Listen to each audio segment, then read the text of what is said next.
rookie.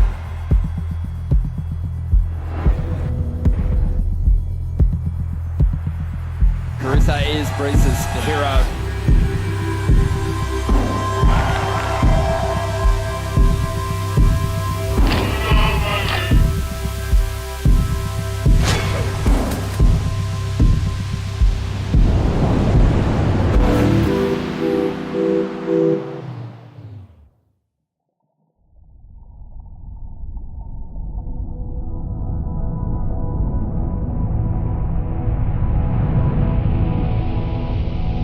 And excitement's in the air, day number 1 of the Oi Rio Pro.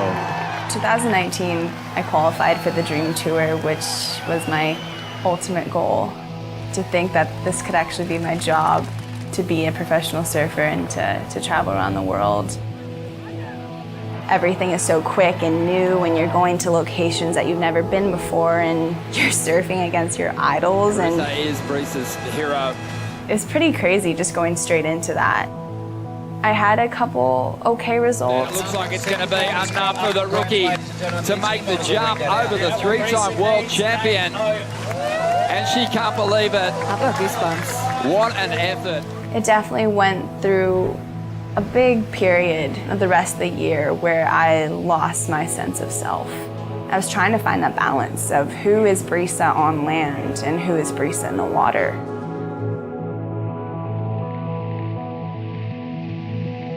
We've made the decision to cancel the 2020 Championship Tour due to the COVID-19 pandemic.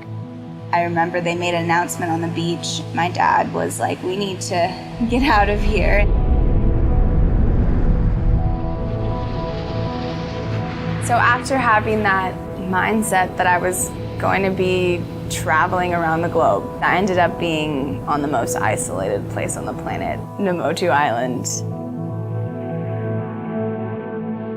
Well, we're kind of postponed, as they say, as there's no flights coming into Fiji at this time. We can't let anyone else come on the island. It's basically full isolation. So we're kind of going through a food check because kind of make sure that we're able to eat while we're here. A lot of mayonnaise. I'm not too psyched on that. We are trying to salvage all the broccoli we have. Brisa's making a pickled carrot. Just say we're prepared for a zombie apocalypse if it ever gets to know too.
Watching Dad's live Instagram video because we're too scared to go outside. So we're watching what's happening and the windows are boarded.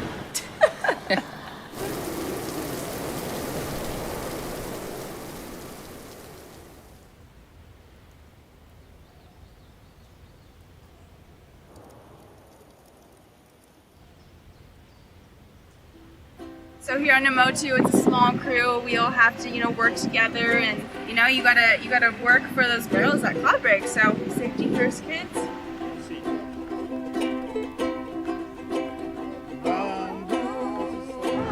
What are we doing today? Surfing! We're taking that guy surfing.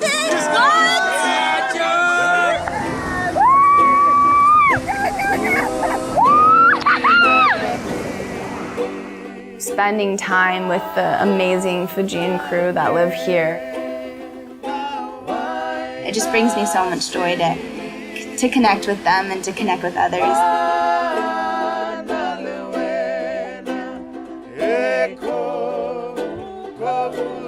The Fijians live the most beautiful and interesting and simple life where I feel like the whole world can take a lot from.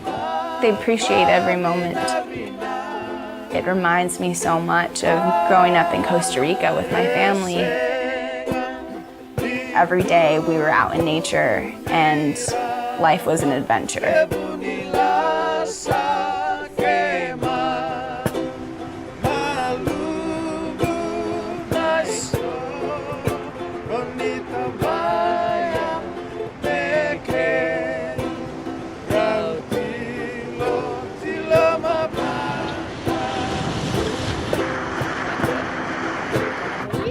There's a snake in here. What you doing in here?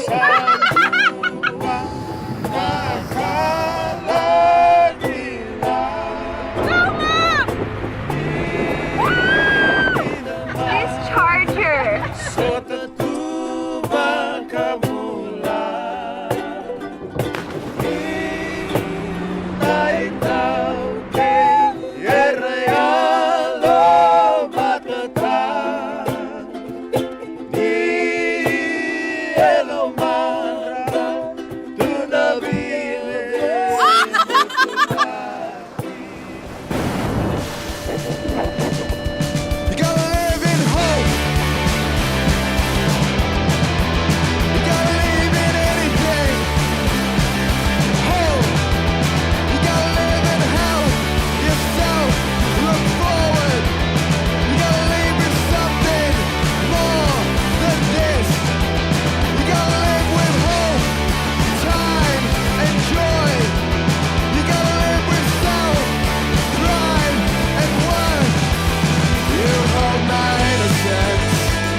I think it's really cool that Brisa came today to surf with us out here.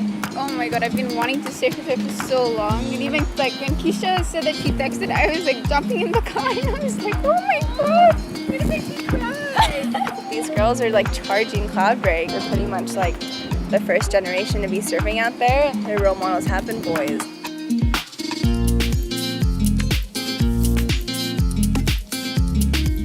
So I think it's really cool that you're actually going to be the inspiration for little girls coming up. I have a couple boards I wanted to give to the board riders. This is actually the board that I rode at Karama's, so it's a pretty special board. They've definitely been dear to my heart, so if they could go to a good home and hopefully inspire, you know, a little girl to go surfing, I think that's like, that would be amazing. It would make my day.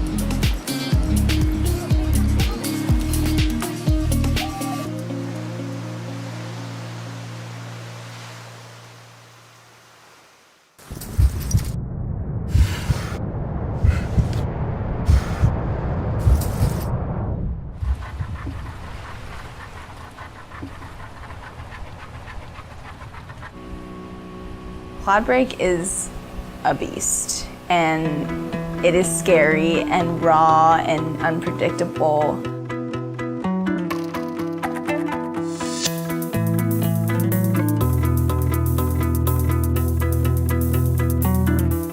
I never knew nobody that could change me, make me new.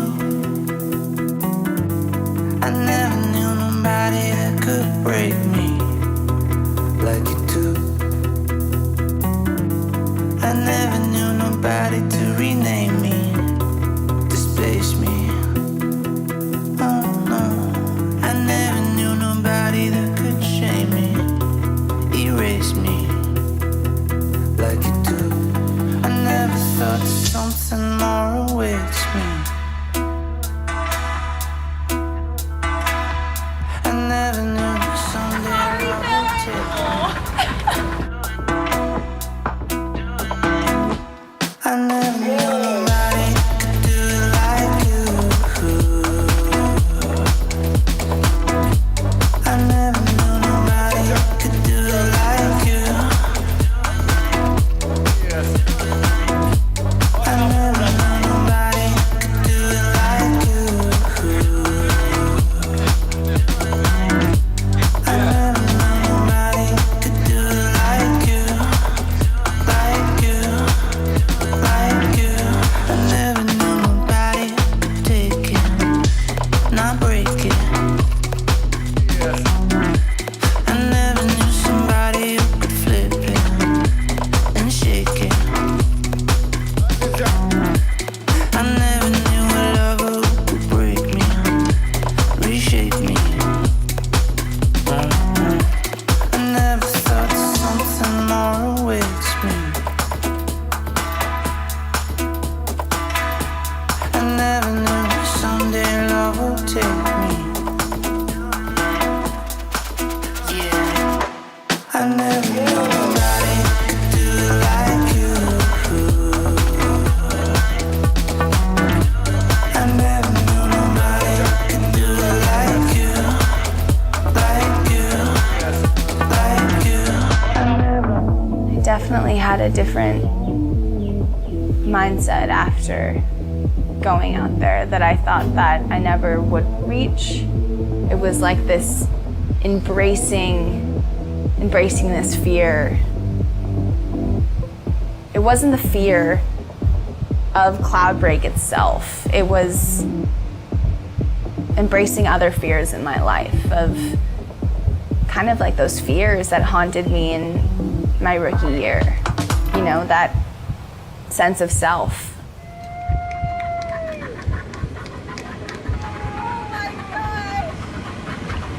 Amazing, Grace. I felt like all your voices combined in my ear. Like everyone that's like helped me, like in my ear, we're just like, you gotta go. That was amazing. It's funny because Shay's like, was that cooler than Brisa winning a contest? And I'm like, I think it was, because that was like mental conquer. It was also, you know, conquering nature. It was amazing. That was a big one, so I'm pretty stoked. Right on.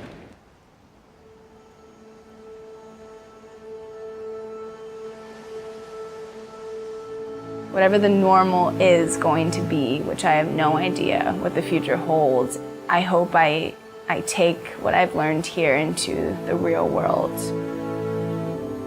For you to be happy and to be successful is to find the love within yourself and to love others and to hopefully get the opportunity to love what you do, and also just connecting back to the ocean. I think that's what it was all about for me, was finding that deep love I have for surfing. And I feel a lot more connected than I have in a long time.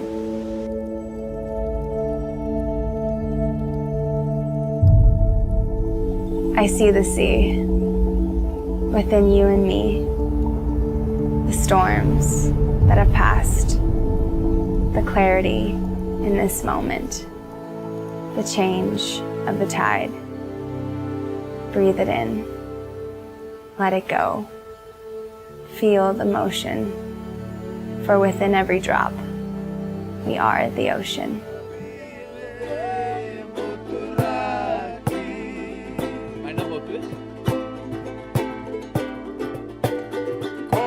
Okay, man overboard. Go get him.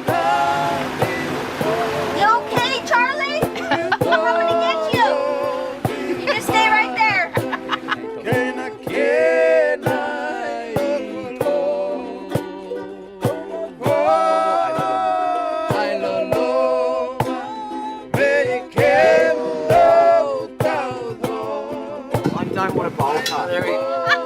Ooh, that one's better. That's it.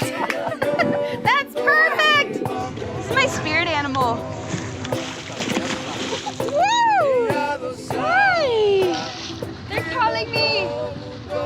Let's join them.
When I was 12 years old, someone put my first bat in my hand. That sealed my fate.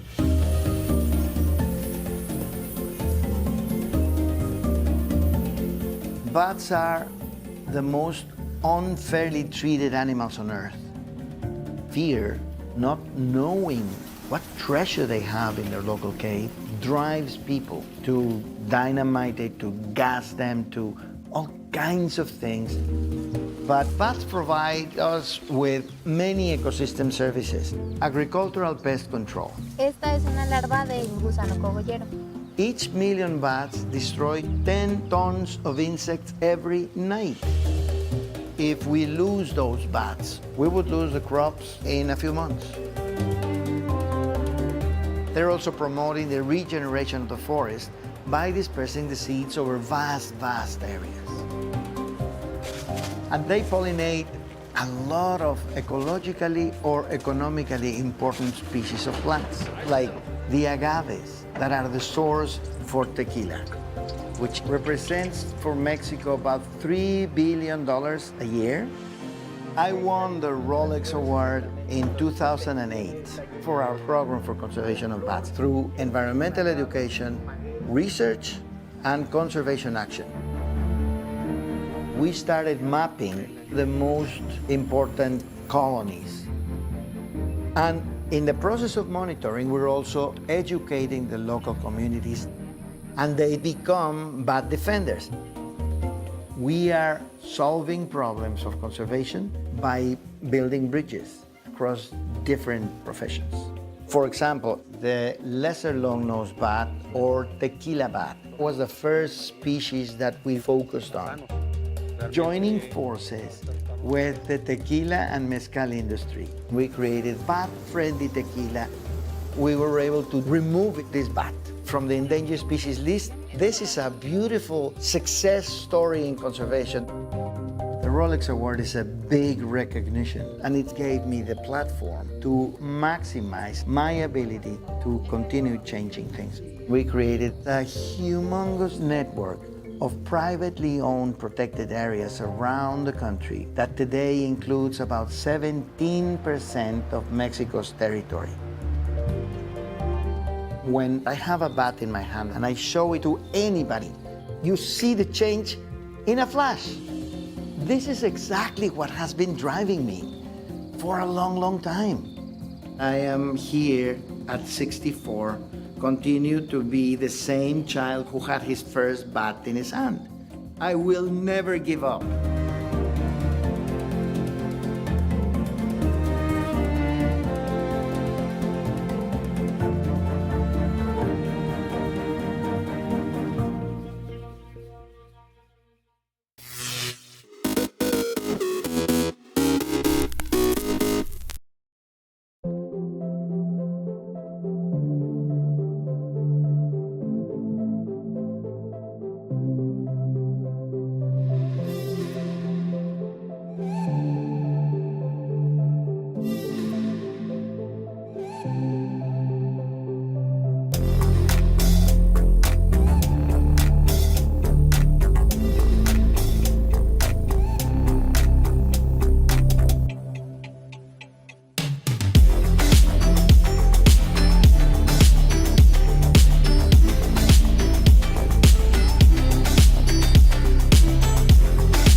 I felt at home right away in Cape Town. There's a really open quality in people who live by the ocean.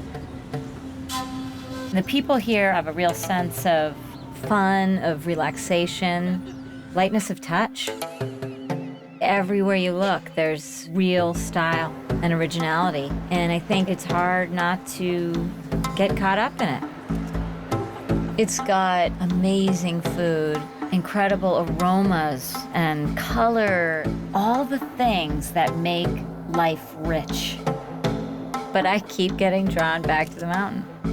It's a unique and incredible thing to have a mountain like that right in the center of a city. I mean, up there you can really feel the vibrancy of this city and its people. I find it so inspiring.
June 23, 1972. In Washington, a key moment for President Richard Nixon and his Chief of Staff, H.R. Haldeman, during the Watergate scandal. They discussed using the CIA to block the FBI's probe of the break-in at Democratic National Committee headquarters at the Watergate complex. This is sort of a comedy of errors, bizarre and without getting into it. The president believes it's just going to open the whole database thing up again. Nixon resigns more than 2 years later, soon after this White House conversation is made public on what's known as the smoking gun tape. 1940. During World War II, Nazi Germany's leader Adolf Hitler visits France's capital, Paris, a day after that country falls to his Third Reich. 1868. Inventor Christopher Latham Scholes receives a patent for his typewriter. The first machines reach the market in the following decade. 1995. It was possible to do something about it, and that freed the parents of fear and freed the children to live a normal life. Dr. Jonas Salk, who developed the first vaccine to halt the crippling rampage of polio, dies in La Jolla, California. He was 80. And 2006. TV producer Aaron Spelling dies in Los Angeles at age 83. Among his hit series, Charlie's Angels, Love Boat, Dynasty, Beverly Hills 90210, and Melrose Place. Today in history, June 23rd, Mike Gracia, The Associated Press.